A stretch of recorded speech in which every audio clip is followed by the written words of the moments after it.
Hi, Democrats. Today is Friday, March 15th, and it's time for the Chair's Daily Live. Happy Friday. So yesterday we had our legislative update, and Fridays I like to reserve for kind of wrapping up the week, talking about if there was a big thing that happened, and talking about the future. So today is no different. So we already had our legislative update, but a couple of things I wanted to make sure to talk about. Early February, Next Benedict passed away. And all over the state, there was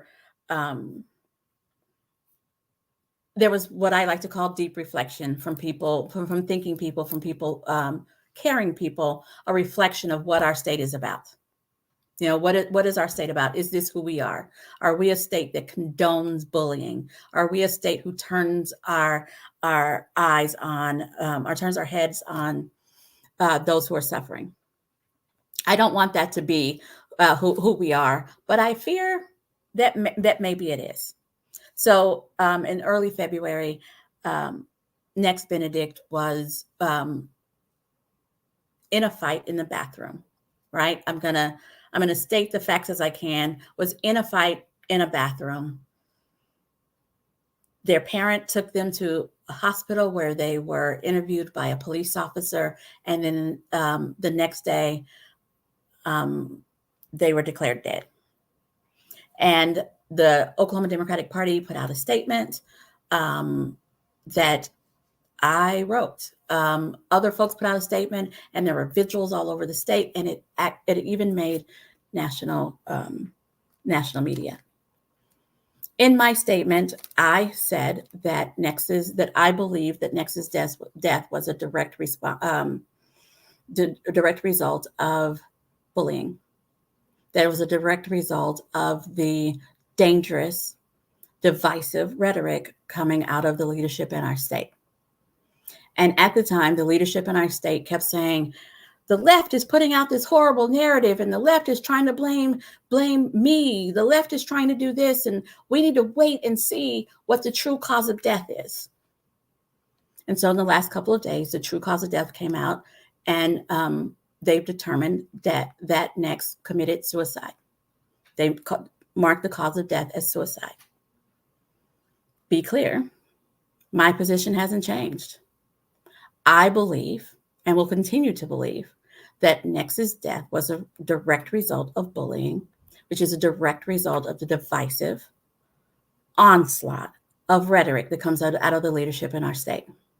If there are constant and consistent bills that tell LGBTQ youth that they don't matter, that they're wrong, and that we have to have bills to tell them how wrong they are and misgender them and not recognize them by the name or gender that they truly identify with, and not help them to cope with it through social emotional learning. If we're just going to tell people what you think you are is not, we are going to continue to cause harm.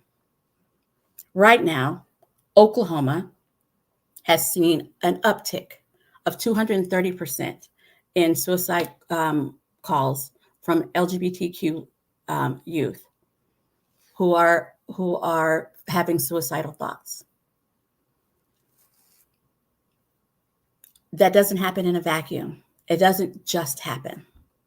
It happens as a result of, at the dinner table and all over social media, hearing adults say that there is no such thing as a non-binary gender, that there is no such thing as transgender folks, and we're not going to help transgender folks, and we're not going to talk about it, and that it is just wrong. To live through teenage years, when just living through teenage years are tough, but to also have the government telling you and telling people that you aren't who you think you are has to be tough. And as leaders in our state, I hope that there is some deep reflection, and that we change, let me take that back, and mute the dangerous, divisive rhetoric that led to the suicide death of Nex, among other students. Nex is a symbol. Nex is a real person who had real people who cared about them, but is emblematic of other students, even in this calendar year when we're not even 90 days in this calendar year, of other students who felt so hopeless that they took their lives. It is my hope that there is some reflection and we stop this kind of preventable rhetoric, because it's preventable. Yes, I guess it gets them clicks and likes. And yes, when they are talking to their legislative friends in other states about, I had this extreme thing and I did this extremely powerful thing, maybe it makes them feel popular. But I hope that they reflect on what it's doing to our youth, because our youth are listening. We like to say that youth aren't paying attention. They are only in their own little world, but they are listening. So I've been asked by a whole lot of people, do I regret my statement? Do I modify my statement? And I thought, I'm just going to let people hear it out of my mouth. Nope. I still believe that Nex's death was a result of bullying, constant, consistent bullying. It is a result of the dangerous, divisive rhetoric that comes out of the leadership of our state. I had other things I was going to talk about, but I think I'll leave it at that. I wish for strength for those who knew, loved, and cared about Nex Benedict. And if there is someone like that you know, love, and care about, I hope that you are the support that they need so that they don't have to call this hotline, that we don't have to hear another story about another youth suicide.